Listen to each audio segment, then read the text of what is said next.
Bismillahirrahmanirrahim. Assalamualaikum warahmatullahi taala wabarakatuh. Alhamdulillah rabbil alamin wassalatu wassalamu ala asyrafil anbiya'i wal mursalin wa ala alihi washabbihi ajma'in. Subhanaka la ilma lana illa ma 'allamtana innaka antal alimul hakim. Rabbi shrah li sadri wa yassir li amri wahlul 'uqdatam min lisani yafqahu qawli wa la hawla wa la quwwata illa billah. This call is now being recorded. Amma ba'd. Alhamdulillah kepada Allah.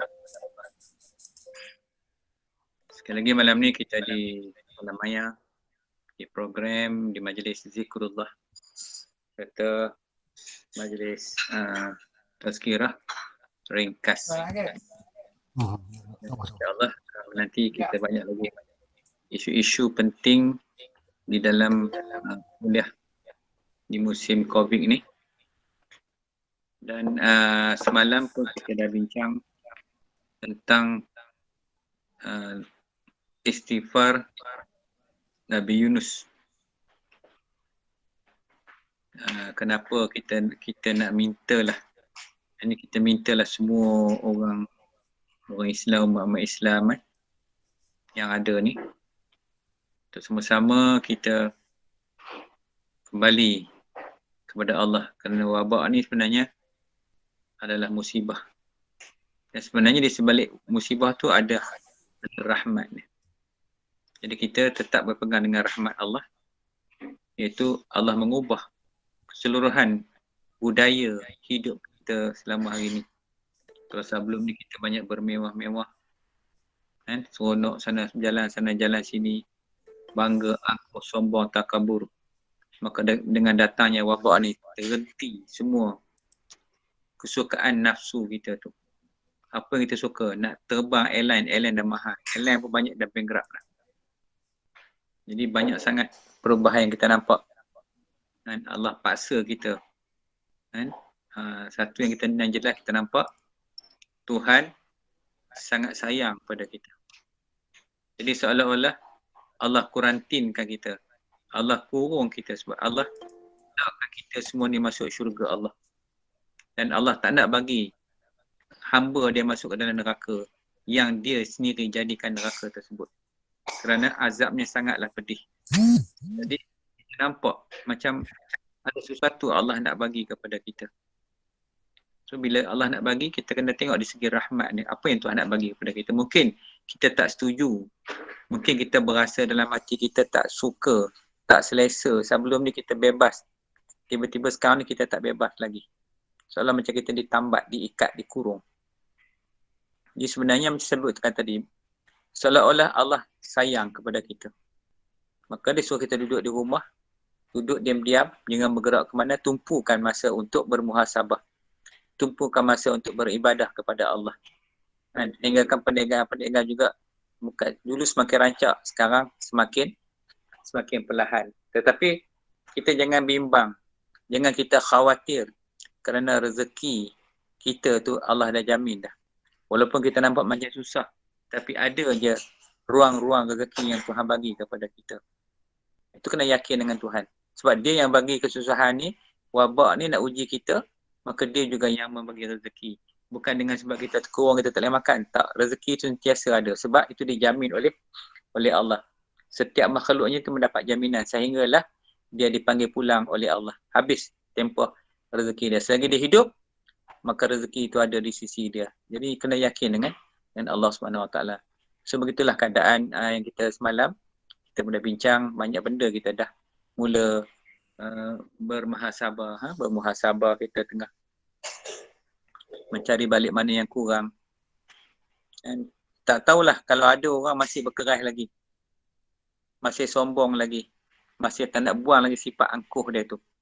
Sampai peringkat ni, kadang-kadang kita sangat terasa gerun dalam hati bila melihatkan tentera-tentera Tuhan COVID tu berjalan kulu kehli, mencari mangsa dia.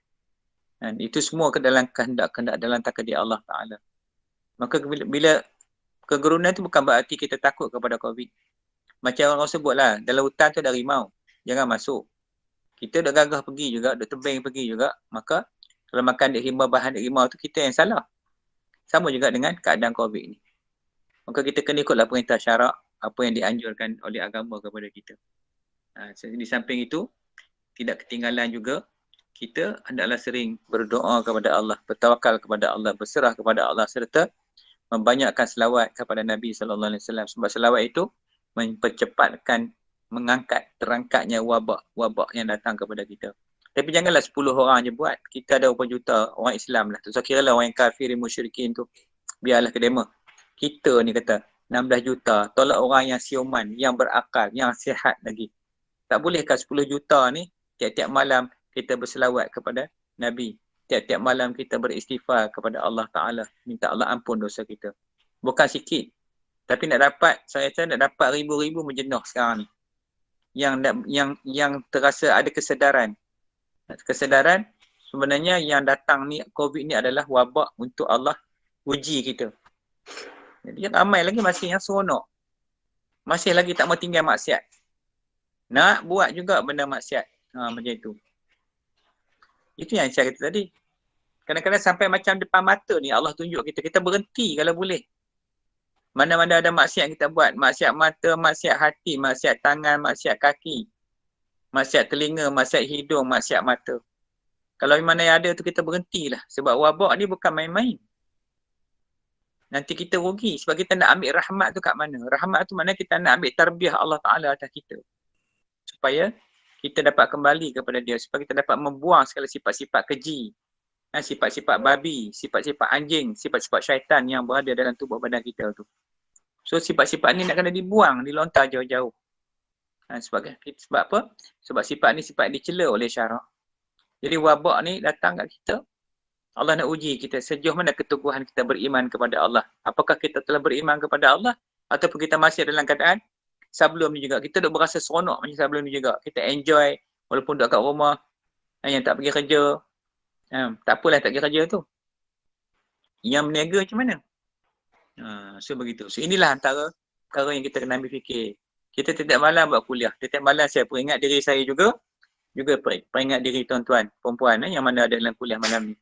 Kita sama-sama ingat mengingati. Itulah agama. Ad-dinu nasihah. Agama tu nasihat. Kita terlupa, kawan-kawan nasihat. Kita kawan-kawan lupa, kita nasihat. Nasihat, menasihati itu sebagai benda agama.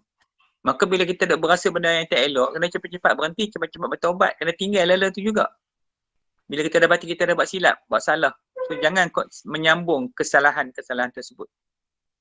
Kena cepat-cepat bertaubat. Nanti kalau mati so, kita tak minta ampun lagi. Kan? Apa yang kita buat silap. Kita dah mempertahankan kita punya sombong kita, bongkok kita tu kan. Angkuh kita tu. Tak boleh lah ni benda ni. Dah sampai peringkat dah kritikal dah ni. Patut tinggal je lah. Orang kalau mati pun mati dalam keadaan bersih. Tak ada sangkut pot dengan orang dah. Tak berhutang dengan orang dah. Tak minta ampun, minta maaf, selesai dah.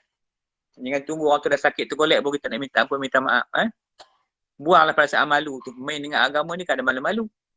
Memanglah agama tu iman tu malu, tapi tengoklah malu tak bertempat yang tak kena. Inilah perkara yang kita kena buang. Baik. So, jadi kita mula majlis malam ni, nanti kita sambung lagi insya-Allah. Marilah sama-sama kita bermunajat kepada Allah.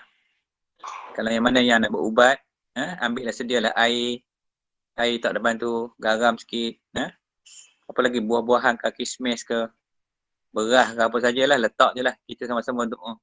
Jadi yang itu boleh dijadikan penawar untuk kita makan, jadikan ubat.